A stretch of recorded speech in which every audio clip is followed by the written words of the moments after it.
Thank you for joining us. We are the EMEA, bringing you marketing and industry leaders and insights from the world of marketing. Before we kick off today's webinar, let me share our story with you so you know who we are, what we do, how we do it, and why we are unique.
A very warm welcome to all of you joining us for today's EMEA webinar, which is part of our series, There Is No New Normal.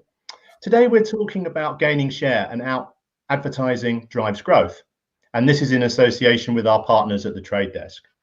So some context quickly for our discussions today. I mean, to name but a few things, there's been greater demand for flexibility and agility.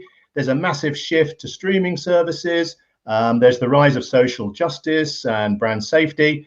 And there's this continued pressure to prove ROI. My name is Chris Babietti, and I'm the MD of the EMEA in the EMEA region. And now I'll ask today's esteemed panel to introduce themselves and share with us their current roles, maybe some previous roles, and their responsibilities. And then after that, we'll go straight into our discussions. So, Philippa, I'd love to start with you. Oh, thank you. So, well, I'm Philippa Snare. I currently work at the Trade Desk, looking after the EMEA business and responsible for growing the Europe, Middle East and Africa region. Prior to that, I was the CMO for Microsoft in the UK and then also Facebook in Europe. So I've been a marketeer for most of my career and now I've gone to another side. So hopefully I can add some value here. Wonderful. Emma? Hi, I'm Emma Stacey. I'm currently the Brand and Marketing Director at TSB Bank. I've been at TSB for 5 or 6 years now and have spent most of my most recent marketing career in financial services, having spent a bit of time agency side before that. So more experience than I want to admit to in terms of giving away my age, but very much looking forward to joining into the conversation today. Great to have you, Emma. Thank you. And Tony, welcome. Thanks, Chris. Yep, Tony Holdway. I've spent 30 odd years in retail. My most recent role was CMO at Pret a Manger. Like much of retail, cracking business. Like much of retail, had an interesting year, shall we say? And the last 10 years, I guess, the last 10 years of my career have been more about marketing and digital transformation. But I guess customer at the heart of everything I've done. Wonderful. Thanks, guys, and very warm welcome from the MMA to all of you. So let's crack on. Let's just take a moment to reflect a little bit on the current landscape. I mean, we've had a year. Stay at home has propelled huge transformation for both our industry and our customers. There's been the increased dominance, if you like, of digital programmatic, the rise of streaming services, TV, video, gaming. Right through to a real emphasis on advertising flexibility and marketers needing to be much more agile than they have been in the past. So with that background, first question is really, how can marketers now be best placed to reach their audiences and their consumers given behaviors that we're seeing right now? Emma, would you like to start? Yeah, so I think it's been really, as you said, it's been a really interesting year for everybody over the last couple of months, but in particular, as we've seen lockdown kind of vary across different areas and different places. I think the big piece for me over the last 12 months has really been just really holding true to the core principles of marketing and just making sure that we're still really looking at who our core audiences are and what we really need to get out of them. I think we've seen lots of changes in terms of how people digest media and how people digest marketing in total. But I think there's a really good opportunity now for marketers to look at what's worked over the last year and how those changes will really push us forward. Great, thanks, Emma. Tony, do you want to pick up now as a marketer as well? Yeah, I mean, I'm not sure much has changed, to be honest. I mean, I'm not blind to what's gone on in the last year, obviously, and customers, viewers, people have changed their behaviour. But actually, from a marketeer's perspective, I think it's always been about being clear on your target audience and then what are the best channels to reach them. And I think that simply hasn't changed. And whilst customer behaviour has changed, so certain channels have obviously risen in popularity and others declined. I think it's just about understanding those newer channels and whether they offer value, and then marketing accordingly. Okay, so principles are the same. Philippa, have you weigh in on that one? I'd add to that. I think like kind of the consumers' behaviours have had to change fundamentally in how they're not only finding out and looking for information, but also how they're engaging with different forms of content. And so in a way, to Tony's point, like what marketeers do need to do is they need to be on top of those changes and understand where their consumers are. And then also make sure that they've got the tools and they've got the right channels where they can be more agile and flex their budgets. So I know, it's a common journey that a lot of people were like, okay, well, events is not where I'm going to be spending my money last year.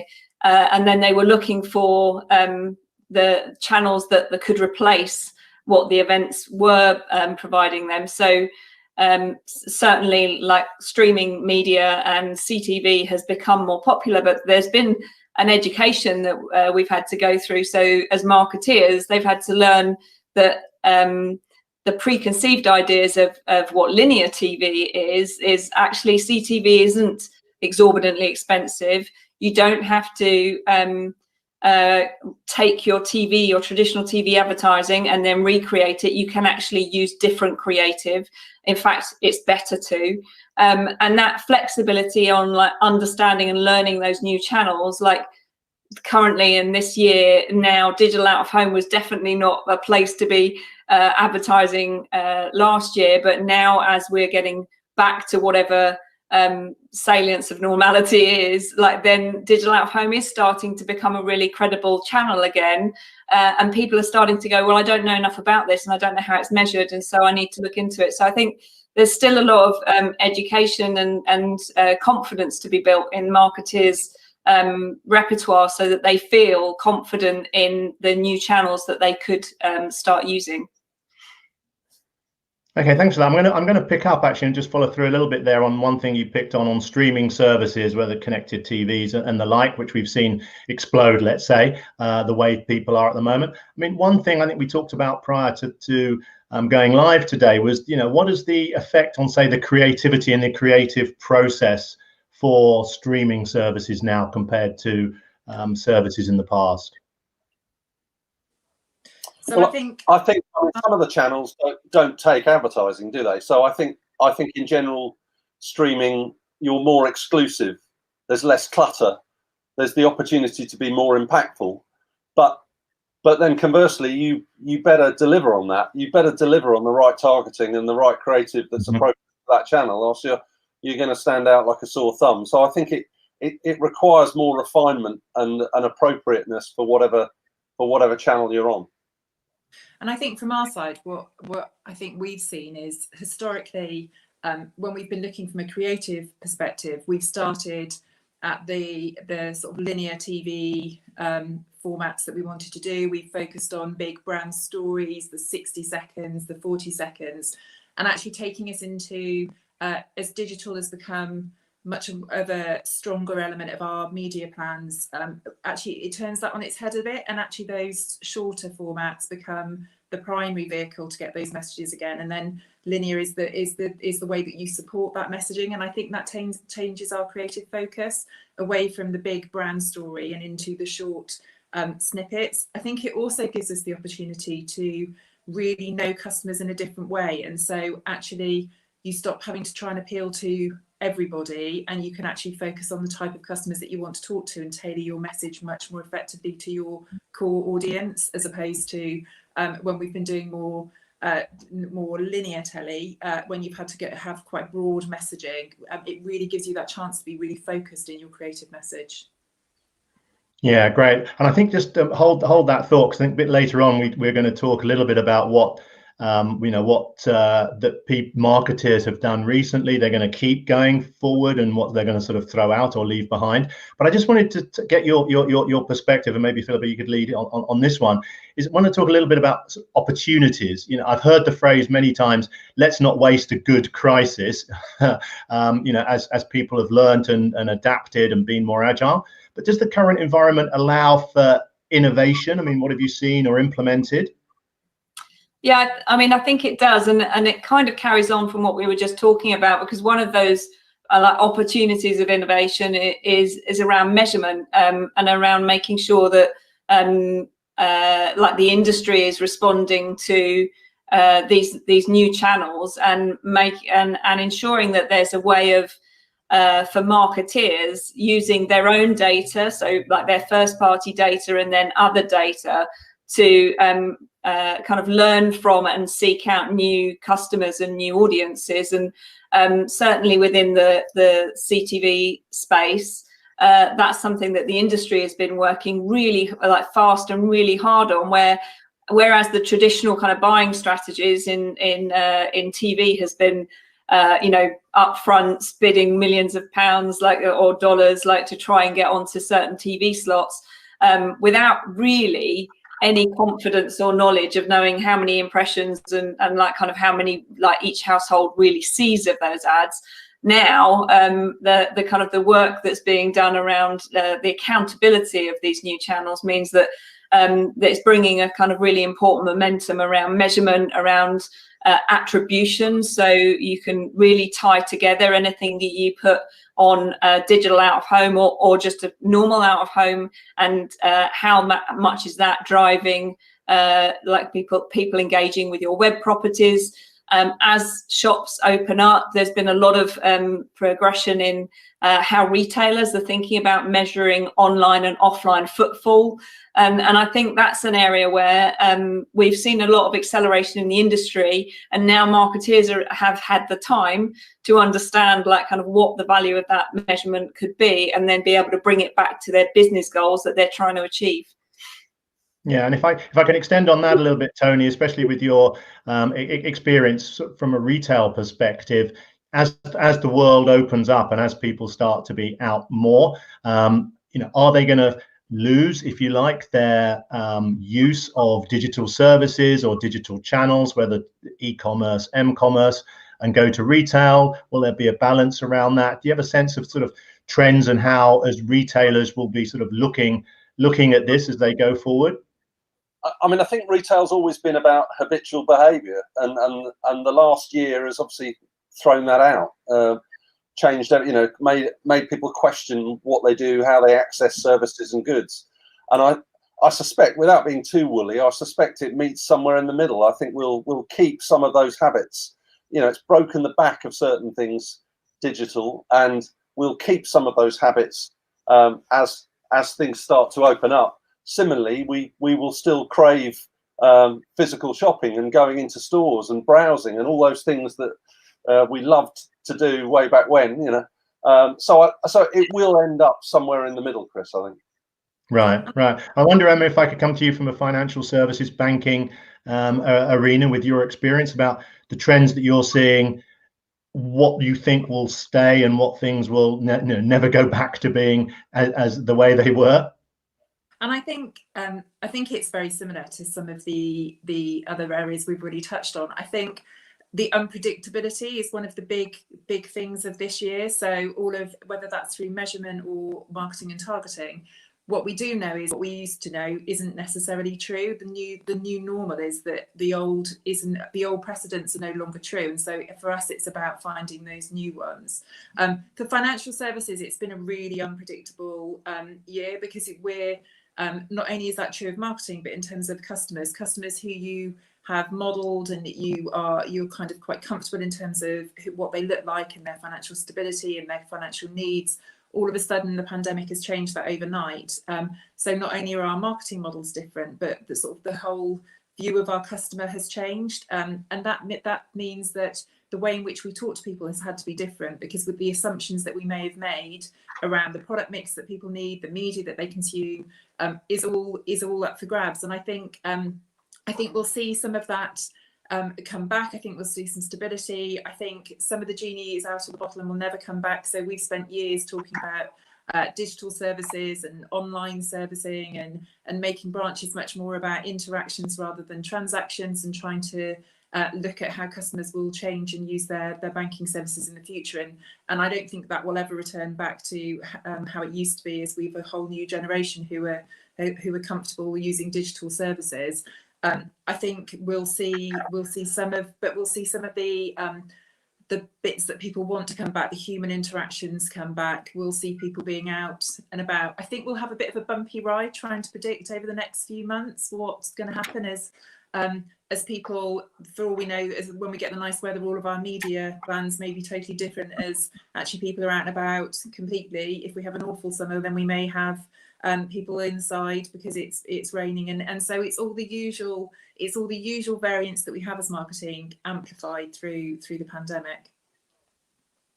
Yeah, that's great. And I just an observation from members of the EMEA, a number of CMOs who sit on our boards. I think without fail, they've all sort of said that actually the transformation and running of projects or changing of course has been accelerated in sometimes in 6 weeks compared to what would have been 6 months, and all the processes and everything else.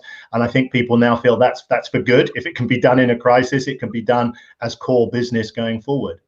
And I think that flexibility you've had to see in your media plans, and some media channels are more open to that, so particularly the digital channels. But if you had big outdoor campaigns planned in the new year, then all of a sudden, as we went back into lockdown, sort of footfall really falls, and so money gets transferred over to sort of online digital services. So I think for the good, it will have changed how we plan and buy and the lead times for which we work to, because I think being flexible and responsive and reactive has become such an important part of our day jobs now. Right. And I wonder, Philippa, have you got to, you work in a number of different sectors, different marketeers, marketing sectors. Any further thoughts just to add to this bit before we move on? No, I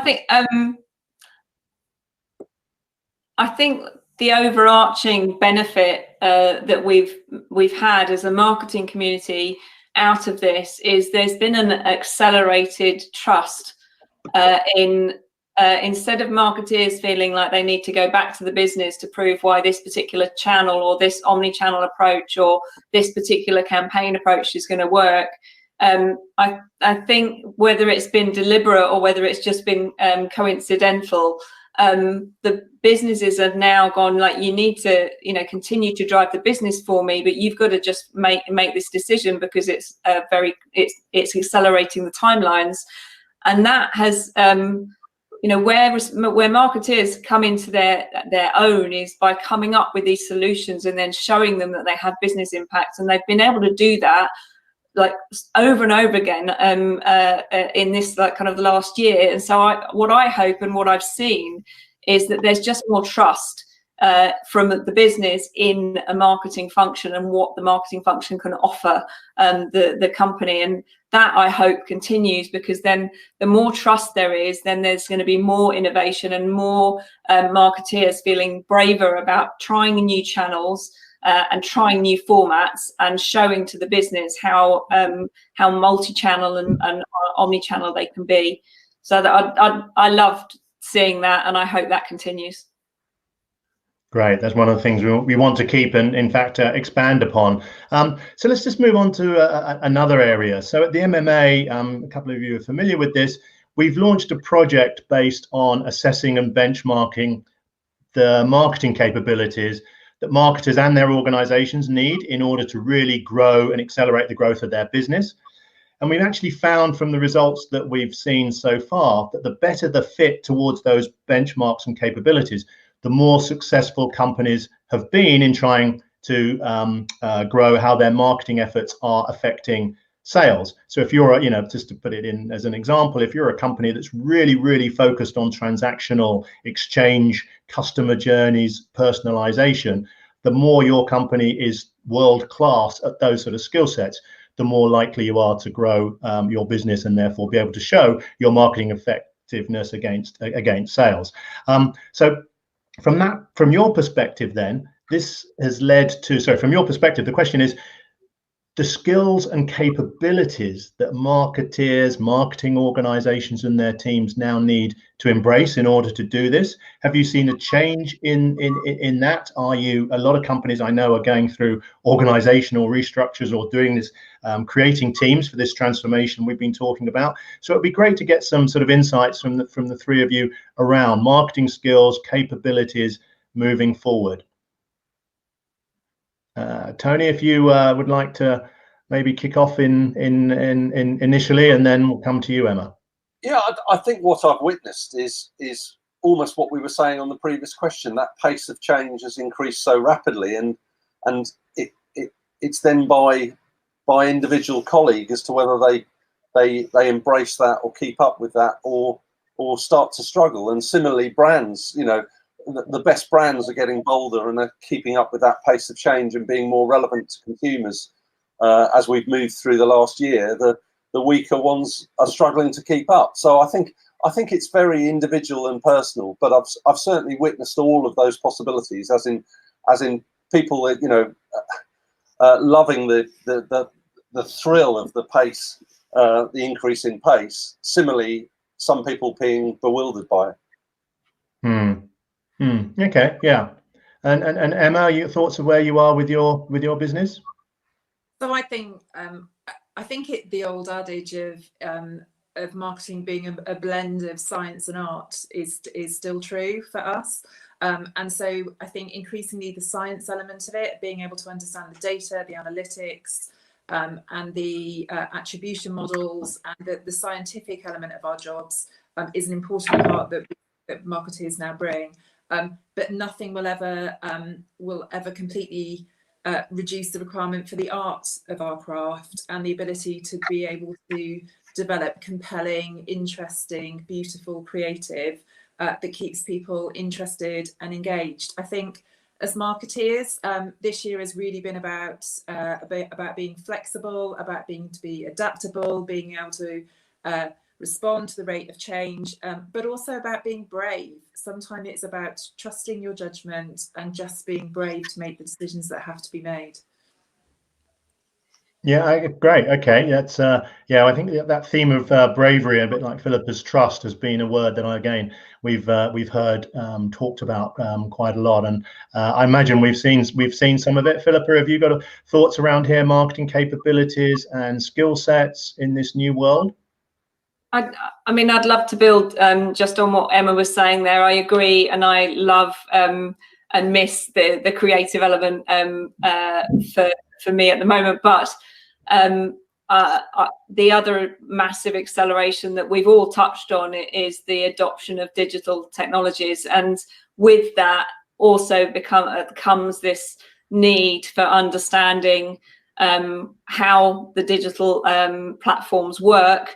How identity solutions are critical to be able to target and safely and transparently find new customers, and more importantly, enable them to find relevant and interesting advertising that enhances their experiences online. And so that has become a big discussion, not just because of the changes that some of the walled gardens are making to their platforms, but to Emma's point, the need for marketeers to also become familiar and comfortable with data analytics, and to be able to look at customer journeys online, know what they need to ask their agencies or their technical platforms to be providing for them, and then know how to turn that data into insights that then show how they're driving the business outcomes that they're most passionate about. So I think that digital acceleration has meant that many more marketeers have also had to flex a new muscle on understanding what data they should expect and how they can get that safely and in a secure environment and transparently, so that they can provide the best possible experience to their customers. Yeah, I think that's a great point, and sort of segues into, let's talk a little bit more about data. I mean, there's been this another saying I've seen, which is very much that the future of marketing is data, is all about data.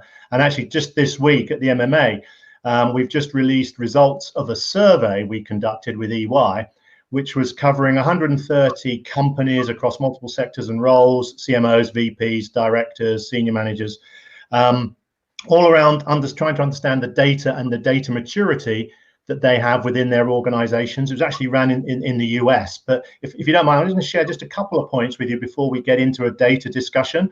The finding here was actually that less than 13% felt that they had mature consumer data skills and capabilities within their organization. That was 13%, 1-3. And there's a lack of understanding of the value of consumer data, with 50% of the marketers who answered saying that they were skeptical about the data they stored being relevant to make really good marketing decisions given the state of their current data. And we're going to do something in the MMA to sort of resolve that through our one of our institutes. So, you know, against this backcloth, say brands struggling to maximize their data, or maybe the value of their data, can you share with our audience here some of the best ways you think marketers can ensure that they really are maximizing the value of the data that they're now securing and holding? Who do you want to start, Chris? I should have asked. Sorry, I was so into my own question. Philippa, you go ahead. Well, I think I'm gonna answer it, I guess, or provoke some discussion around two areas that, when I was running marketing departments and looking at it myself, what I learned very quickly was it was the actual combination of my own data with other people's data that always gave me insights. If you're an established brand and you do a lot of customer journey and customer modeling, the chances are you do know your customers quite well. So you have to have that kind of additional input from another data source to be able to provoke and tease out the things that you don't know about your customers and that you haven't provoked yourself. So I think combining your first party with third party data is a really valuable thing to do. And then if I answer it like kind of in my current role, what I'm seeing is that, and the trade desk is really proud to be working on this like kind of unified ID solution that will be handed over to the industry, and that's resolving some of the biggest problems that marketeers have to resolve, that have to face today, especially if you're operating in Europe around GDPR, and that's the ability to successfully get consent from people to be able to market to them, and do it in a way that's safe, and that where the consumer feels that they're in the driving position and they're in control of when people can contact them and when they can't. And so we're working on this solution that we very much believe is going to be a global and industry-wide solution that will help marketeers not only get good quality data from like walled gardens and people who run their own platforms, but they'll be able to do that safely across the whole of the internet, so that they can really see when like Philippa goes to Wall Street Journal, and then she goes to like kind of Ocado, and then she goes to like Horsemart, and they can start getting a really good picture of who Philippa is, so that then they can get relevant advertising to me that I find additive to my whole experience. So I think that's the other thing, is a really good unified ID solution for the industry will help marketers enormously learn more about their customers and be able to target them properly. Right, thanks. Yeah, thanks for that. I wonder, Emma, if I could just come to you and maybe slightly rephrase the question, because you had mentioned earlier, which is a great point about, if you like, the science and the data blending with the storytelling and the brand building. And I don't wonder if you, irrespective of sort of financial services having some sort of guidance and compliance is slightly different, but is there a sense there that at TSB that you've been growing the data part more so, or have you got the balance? Is it sort of 50-50? Have you got a sense of that?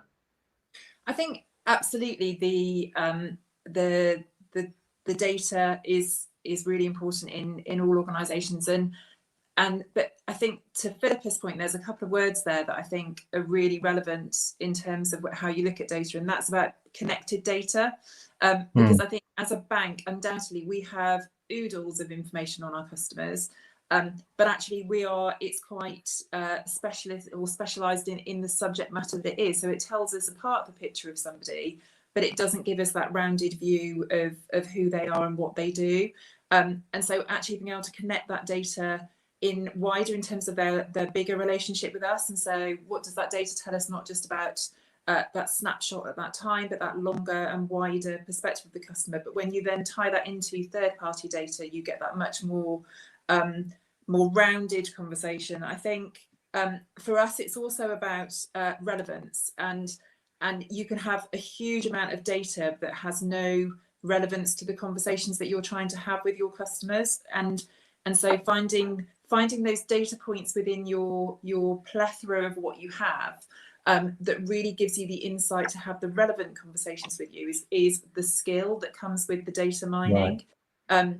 And I think the opportunities now to look at not just your own data, but all the opportunities through first-party data and then third-party data, it helps with that relevance.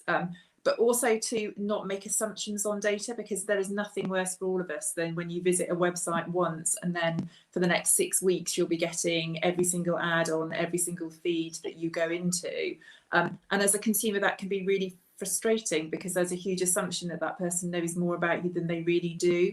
And so I think using that data to give you the insight rather than the assumption is really important for us. Yeah, that's great. I think you're right. The insights plus the sort of trust that goes with it. Having such a great time here, I'm just sort of very conscious of. Sorry, go on.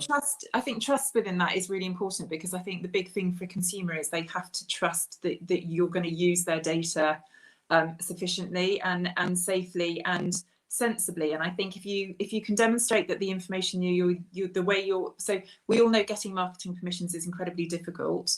And I think if people start to trust that you're going to use it in an effective way that really does add value to them, then that's useful. If not, I think we'll just see people increasingly reject marketing preferences. Yeah, and I was just going to say thank you for that. Yeah, I'm just going to say that we got maybe one more question, and then if you can think about your key tip or takeaways for our audience that are with us. But there is one talking point around the industry at the moment, which I think we would be remiss if we didn't sort of touch on it briefly. You know, and that's around, it's still related to data, it's third parties, it's IDFA, it's privacy. I think, Philippa, you mentioned GDPR, all of these things coming together. I mean, the third party, loss of the third party cookie, for example, just any insights as to how you are preparing for it? Is it all your team aware of it? And it'd be great just to get a sense of where you maybe are with that. One or two of you just to call here, and then we'll just do the key takeaways in a second. Sorry, I didn't ask. Philippa, do you want to go? Tony, Philippa and Tony. Sorry. I'll go. I mean, look, I think it's very worrying because it's a piece of the jigsaw in terms of customer insight that's obviously going to be missing, and so that's going to mean that brands are going to have to look at the balance of data in a much more detailed way. So, I mean, it's happening, isn't it? So, and it's the same for everybody. But how you make use of and mine the other data and the increasing use of legitimate permissions is going to be critical. Mm. Yeah, I think it reminds me of the GDPR, like kind of the millennium bug, when everyone was like, oh my god, we don't know what it's going to be like, and that everyone was like kind of at midnight that night waiting for everything to shut down, and then all of a sudden like nothing shut down. And GDPR, like kind of the marketers were in the same way. It's like, oh my god, we're not going to be able to contact anyone. And the reality is that's not true. It's just there's a few more kind of checks and measures that we have to put in place. And then really, to Emma's point, it's for the benefit of like consumers, because you want to instill trust in them still, and you want them to feel like they're in control. I spoke briefly about the unified ID solution that we're working on, and that is very much a solution for the rest of the internet. What Google and Facebook's been like kind of fairly quiet on this, but Apple have also made some announcements. What they're doing is they're making sure that they've got a solution for their own platform. So if you're trying to talk to people who are using Google or who are going through Chrome, then they're making sure that that environment is safe. And what the unified ID solution is going to make like kind of a solution for the rest of the internet, so that everyone else can benefit from the same safety and from the same consumer control. So I'm less worried, but the and I don't think it's, I think the analogy of people waiting for something drastic to happen and it not happening, I think is the way it's going to unfold. But it does very much put a responsibility onto brands, onto publishers, and to people who own those big like domains, to explain to their consumers why it's important for them to share information and what they'll get in return for that. Right. Okay, well, guys, it's been really, really insightful. You always know you're having a great time when just time literally flies. So I'm going to just ask you to finish up on one thing. I'm sure we've got a number of marketers watching and listening to us. We've got a number of people from the AdTech and MarTech world also listening to us. So if Tony and Emma, I could ask you to, for the marketers listening, if you've got one tip for them, one thing they should really focus upon. And Philippa, I'll leave the last word to you. Thinking of the AdTech and MarTech viewers and listeners we've got, what would you say would be the thing that they should focus on or take from today? So Emma, one thing for the marketers listening. I think for me it's about staying close to your audience, staying close to your customer, and truly making sure, more than ever at a time where their lives may have changed, that you still know and understand them in terms of their needs, their wants, and their behaviours. And I think it's also, for me as a marketeer, it's about being close to your customer, and then not being scared to still be creative and push the boundaries, and to be innovative and be brave and make those choices that really push you forward, because the danger is that we end up in paralysis of fear, because everything's so unknown. And actually, this is a great opportunity to try new things. And so that would be my advice. Great, thanks, Emma. And Tony, something different? I think that's a great answer, and I think we've talked a lot today about being in tune with your customers, more relevant, more personal, understanding them better, and actually that's never been more important. How your brand stands out and cuts through all the clutter and is more personal to the end consumer, I think has never been more important. Okay, and Philippa, for AdTech, MarTech, and marketers, just one last one from you. I'll just say that thank you first of all for this great discussion and for spending time with you guys. I've really learned a lot. I'll say for everyone, like, build on the trust that's been given to you, and try like, for all of those frustrated marketeers out there that want to be on linear TV and have always like kind of been that frustrated creative director, try CTV, try connected television, because it's innovative, it's not as expensive as you think, and it's very effective. Okay, thanks very much indeed. So Emma, Tony, Philippa, thank you all for your time today. Thank you for those insights, those words, those areas of focus, and sharing where you're at. And to everybody who's listening in, who's watching us, wherever it may be, please stay safe, stay well, look after yourselves and your families. There will be another MMA EMEA webinar in the next week or so. There is no new normal. That's what we've called it. We've got some new marketeers and some new insights to come. We look forward to seeing you soon. See you at that next one. And thank you all very much for today. Enjoy the rest of your day and stay safe.